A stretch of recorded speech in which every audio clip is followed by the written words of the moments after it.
possible changes. Well, those changes aren't working, so now where do you go?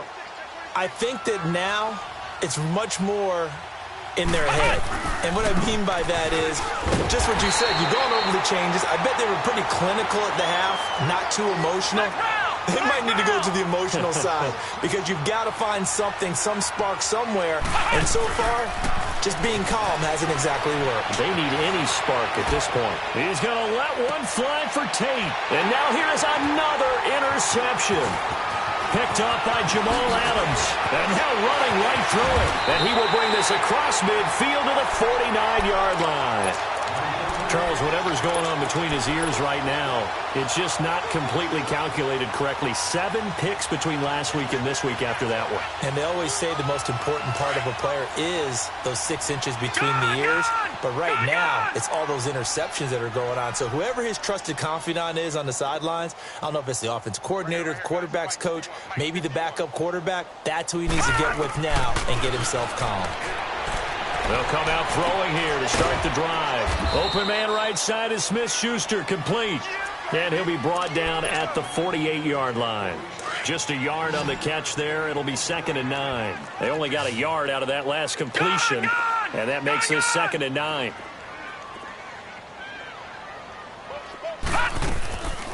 Now a shotgun snap as they'll look to throw. And he's going to be grabbed and pulled down.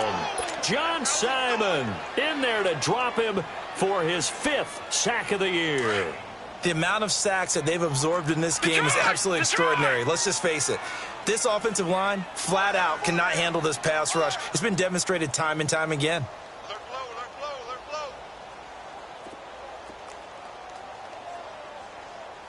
All right, now, lucky 56. Lucky 56. They'll drop the throw. He's going to sling this deep downfield. This is caught inside the 15. And he takes it down deep into enemy territory. They're able to convert on 3rd down, and that sets up a 1st and goal. The 3 red zone trips, 3 touchdowns so far. They'll look for a 4th on 2nd and goal. Detroit! Detroit! Out of the gun, they'll look to throw. The quick slant caught. Touchdown, Steelers. Jesse James, his 2nd touchdown on the season. And this Steelers offense is running away with this one.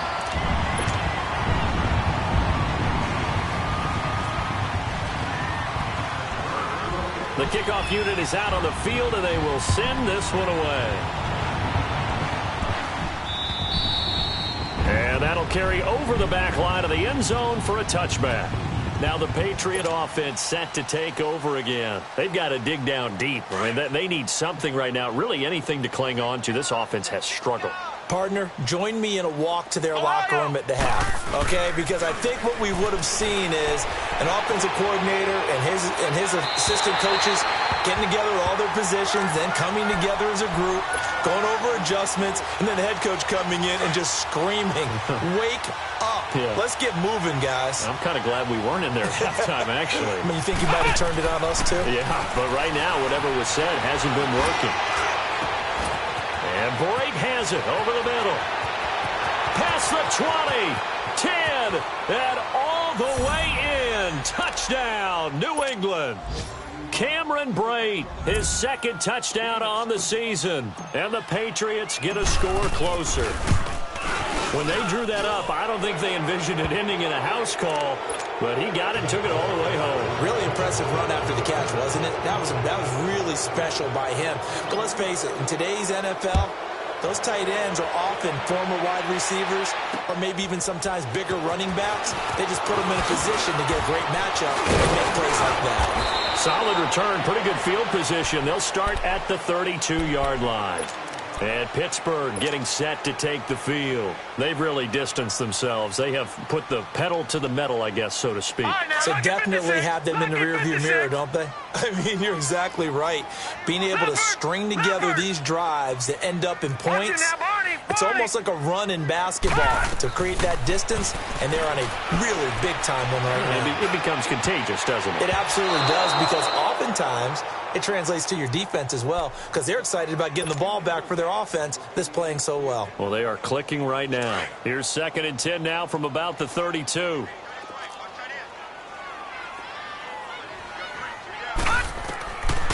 Now he'll look to throw here on 2nd and 10.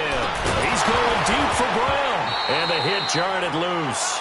It's incomplete. Well, one thing's for sure, they're still taking their shots downfield, even with a big lead. I think it's way too early to go into a shell, so I like what they're doing. Continue to take your shots. Continue to be aggressive. It's not their job to slow themselves down.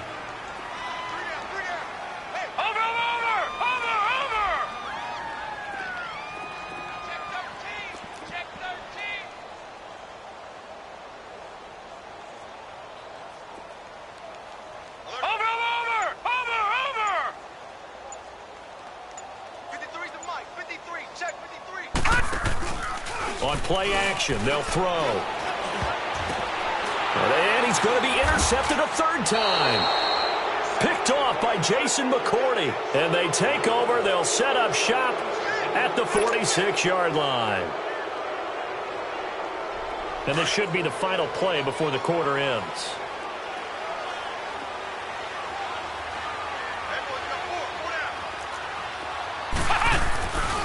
They'll try to get this offense going with Michel. And he'll go down, and that will do it for the 3rd quarter of action.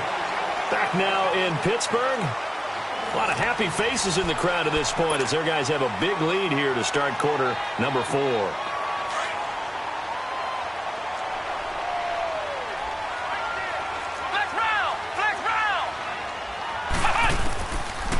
Looking to throw. This is going to be caught. He won the fight for the football. Hard to believe his first catch of the game defensively. They bottled him up. That's why they're well on their way to victory. Put your best cover guy on him and then change the coverages behind him throughout the game.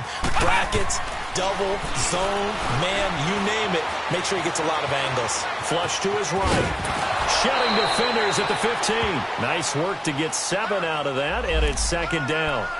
And that was not a bad scramble there on 1st down. He didn't force it, nor did he throw it away. He was able to take off, and now he made it a very manageable 2nd and short.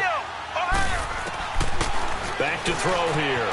That is caught at the 7-yard line. And he's in. Touchdown, Patriots. Golden Tate, his 4th touchdown on the year. And the Patriots make some inroads here on that deficit.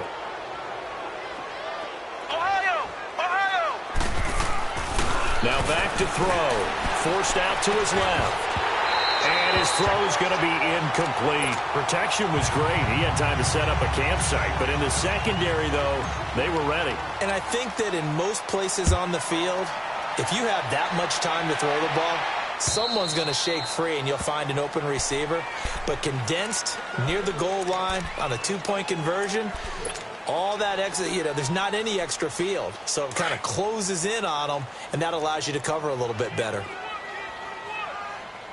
Detroit! Detroit! They'll run it now out of the gun. And he'll take this up near the 35, maybe the 34. 9 yards is the pickup there, and they'll have a 2nd and 1. Well, Brandon, pace comes into play now because they've got the advantage. They've got the football. And he can't find anywhere to go with it, and he goes down. Dante Hightower in there to get him, and that's sack number 6 for him on the year. And the Steelers on 3rd down. They've had good success, 5 for 8 to this point. This will be 3rd and 6. All right, now, lucky 56. Lucky 56. They'll run it now out of the gun. And an alley to run. That one good for 14 yards and a Steeler first. Well, that looked like an example of what you said back in the first half. A running back of his size can really wear down a defense. I think he's starting to do that. I think you're exactly right. And know what else he's doing? He's inspiring the rest of his team because they see this starting to happen as well. So that means they're going to redouble their efforts to help him out. Extra blocking, getting downfield, helping him out.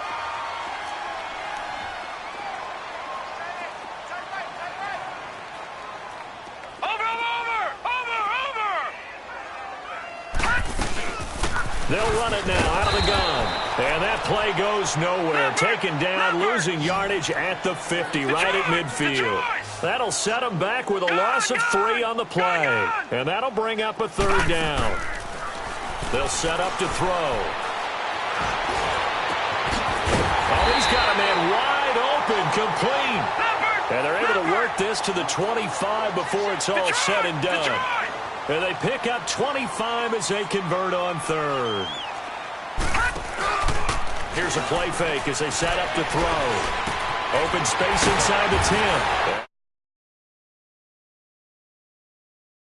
It's all the way down to the 6-yard line. Chewing up big yardage. Another nice game there. This one goes for 20. They go play action here on 1st down. And down, Steelers. In for the score. And the Steelers find a way to stretch their lead. They were still throwing with a comfortable lead here late, and now that lead even more comfortable. And your first thought is there bad blood that went into this one ahead of time, that maybe they're seeking some revenge or they just don't like them? But the other thing that always hits me is, are they worried about playoff positioning? Right? Are they worried about, do you need enough points in case there's a tiebreaker that comes into play later? And he'll get it up to about the 26-yard line, just across the 25. The Patriot offense now set to come back out onto the field.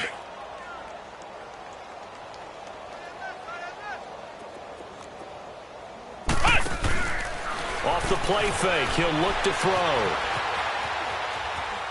He's going to look deep for Edelman. And that one falls incomplete. Looked like he might have had position there, but he couldn't hold on at 2nd down. Definitely desperation time. This just looks like, hey, throw it down there, hope that your guy can make a play. You want him to make a play, but if not, maybe you get a pass interference call. And you know in the NFL, that's a spot foul. You get all of that yardage. That would be a big... And my goodness, another interception. Darren Lee picks it. Back, it's a pick 6 for a Steeler touchdown.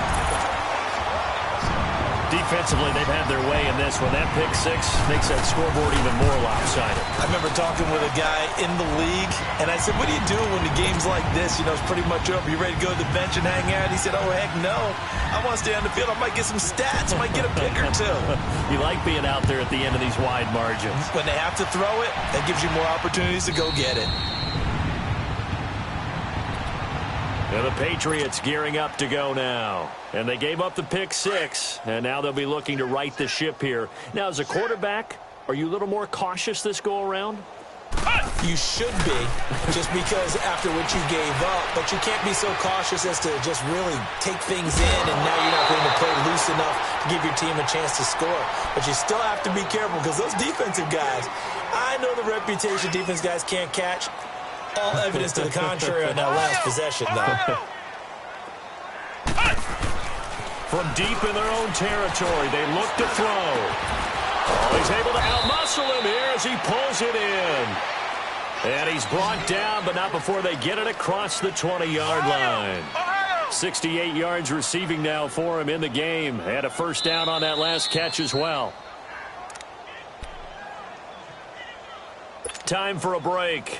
We'll come back and wrap up garbage time after this.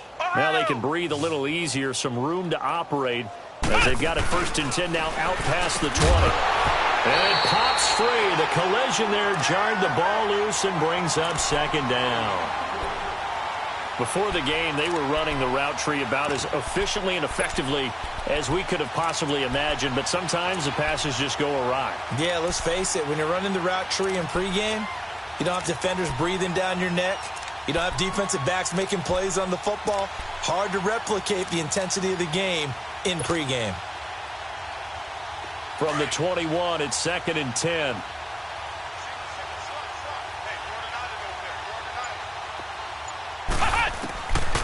Back to throw now on 2nd and 10.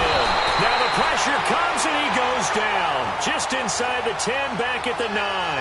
Ryan Shazier in there to get him, and that is sack number 15 for him on the year. They'll look to throw. And the ball roam free and brings up 4th down. You hear the calls for a penalty, but I just don't think so. I think in this situation, the defender is making sure his guy couldn't hold on to the football. So I don't see anything to warrant a flag. No, I'm with you. There was contact, but I'm happy they kept that flag in the back pocket. Nice job bringing that one back. 14 on the return. And the Steeler offense, they're set up nicely as they take over. And Pittsburgh getting set to take the field. And this game comfortably in hand. The scoreboard speaks for itself, but you still got your starting quarterback out there. When do you go to the backup? Let him get some time. And that's one of the great questions in the NFL, Brandon, because I'm just going to tell you, in the 2015 season, I commentated on 3 games in a row that were blowouts. And in none of them did the starting quarterback ever come out of the game for the team that had a big lead. And in each instance, I asked the coaches later on, why didn't you do that? And they all looked at me and said, just don't really do that in the NFL. These guys play, and we just play them all the way through. Now, in certain situations, they will take them out, but for the most part, they're not as worried and concerned about getting them out of the game. And that's always puzzled me a little bit. That one goes for 36 yards. 5 rides in the game, 4 of them to the right side. Nowhere to escape, and he goes down. Kyle Van Noy in there to drop him for his 5th sack of the year. This has been a tough one for this offensive line. It appears almost like they've been on roller skates this entire game, the way they've been pushed around. 6 sacks given up in this one. And his pass is intercepted for the 4th time today. It's the former Seahawk, Richard Sherman. And a short return will be stopped inside the 10 at the 8-yard line.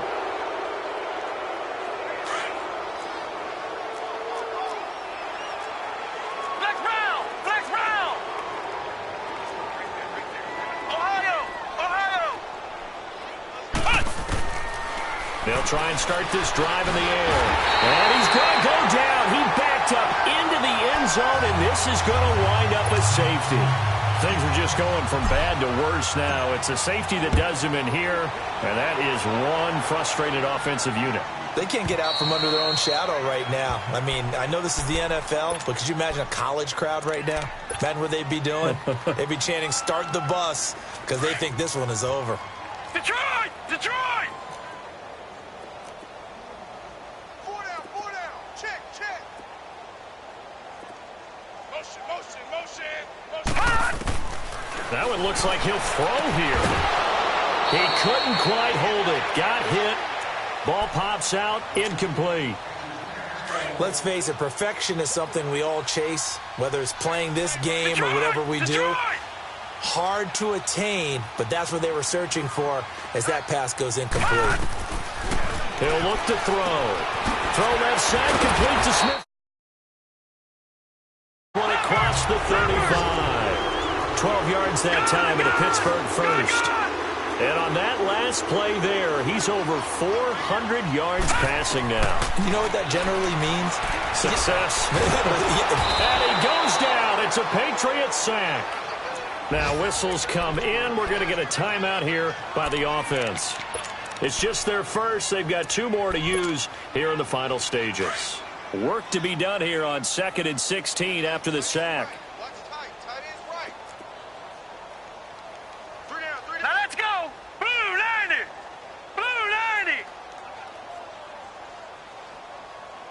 51 the mic, boys. 51. From the shotgun, he'll look to throw. He's going to wind up and air it out. And now here is another interception. It's the former Seahawk, Richard Sherman. That's an experienced DB picking off a rookie, and you know sometimes those experienced DBs, they love going against the young pups, don't they? And I go back to the offseason, had a quick conversation with him about, hey, when you play younger quarterbacks, what's it like for you? And he says it's like being a boxer. I give him a lot of different angles, a lot of different looks, and a lot of times I just bait the young guy. And there he baited him right into the interception. They'll get a couple yards on that one, and they just took a timeout. With 2 seconds to go, this one obviously decided. Not sure they needed to take it, but we'll take it with them. Ohio! Let's go! One final shot. They'll look to throw. He's going to let it fly. He's got a man. Complete. Well, Charles, the forecast called for rain throughout the entire game, and we got rain throughout the entire game. But these two teams, they had fun getting dirty out there. They love the slop. Did you trust the forecast ahead of time? Are you one of those guys that's skeptical about it, or did you trust it? But when I saw just a big blob of green on the radar, I said, okay, let's trust. Yeah, and that's why I'm glad you took my advice. Got your notes laminated, because, you know, open air booth, that rain can affect us as well, although not as much as the guys on the field. But let's face it, it's kind of fun to watch these types of games, isn't it? It is. By the way, how impressive is it that you travel with a laminator? I didn't even know there was a portable laminator. The things that you learn. Golly, wise beyond his years. So for Pittsburgh, that's now 5 wins on the campaign as they get the job done here. And they'll hit the road next week to take on the Buffalo Bills. Meanwhile, for New England, the loss will drop them to 6-2 now on the year. And they'll take this loss into the bye.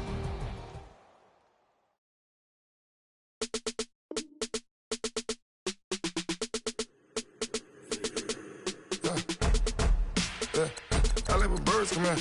Sounds like I see it in there. Hey, I'm on your turf again. This, that. Yeah. You from the back of the. I got a girl, Brett. Yeah.